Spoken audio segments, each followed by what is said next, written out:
C'est un jour spécial dans la vie de BTI Bank au Maroc parce que nous avons l'honneur aujourd'hui d'organiser la 27e réunion stratégique du groupe Al Baraka au Maroc.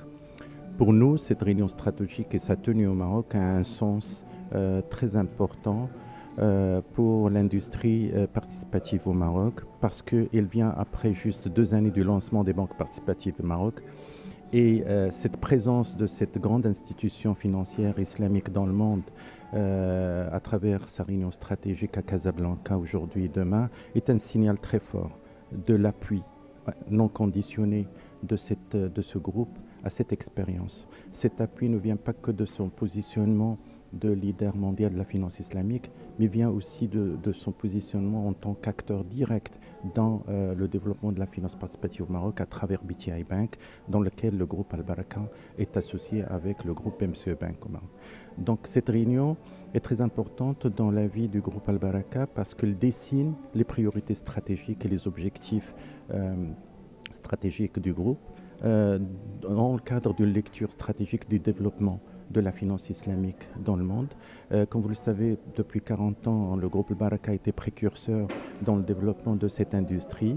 Et la présence aujourd'hui de Cheikh Salah, qui nous honore par sa présence réelle et effective à cette réunion, nous impulse une dynamique extraordinaire pour continuer cette mission de lancer sur de bonnes bases la finance participative au Maroc.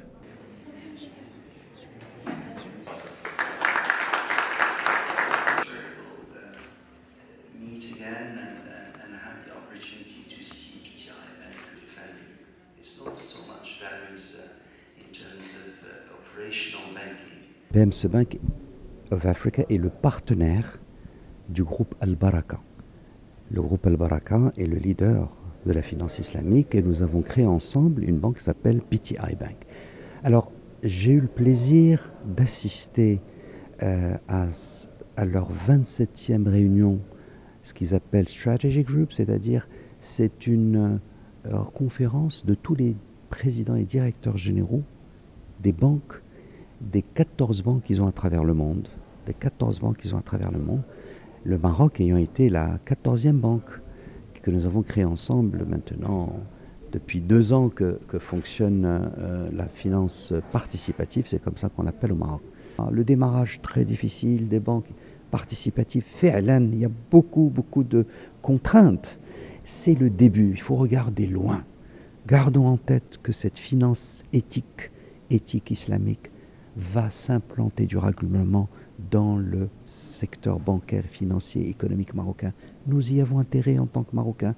Il y a tellement de choses à financer et toutes les bonnes volontés et donc toutes les énergies, toutes les possibilités financières sont les bienvenues.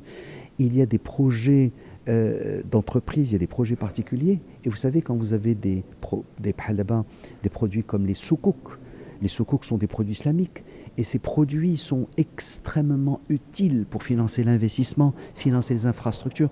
Et vous trouvez des banques à l'international qui n'ont rien d'islamique, qui sont des banques conventionnelles, qui achètent des soukouks, qui souscrivent, juste pour vous dire, les vrais financiers se retrouvent sur des valeurs éthiques. Et là, il n'y a pas de frontières.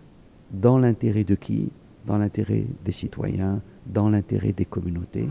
Et ça va de cette manière-là, rehausser l'image des financiers et des banquiers cette image qui a été malmenée, parfois à raison, pas au Maroc, pas dans nos pays, à l'extérieur des frontières, essentiellement de l'autre côté de l'Atlantique, lorsqu'il y a eu la crise de 2008. Donc tout ce que nous essayons de défendre dans les valeurs, dans le groupe BMC Bank of Africa, et lorsqu'on rencontre des gens comme cela, comme Al Baraka, sur ces valeurs-là, nous essayons de créer des alliances pour le développement et autour de valeurs. Et vous voyez, quand vous partagez, quand il y a Oulednes, quand il y a des valeurs, ça n'a plus d'importance. Banque participative, banque conventionnelle, c'est le même combat, le combat pour le développement.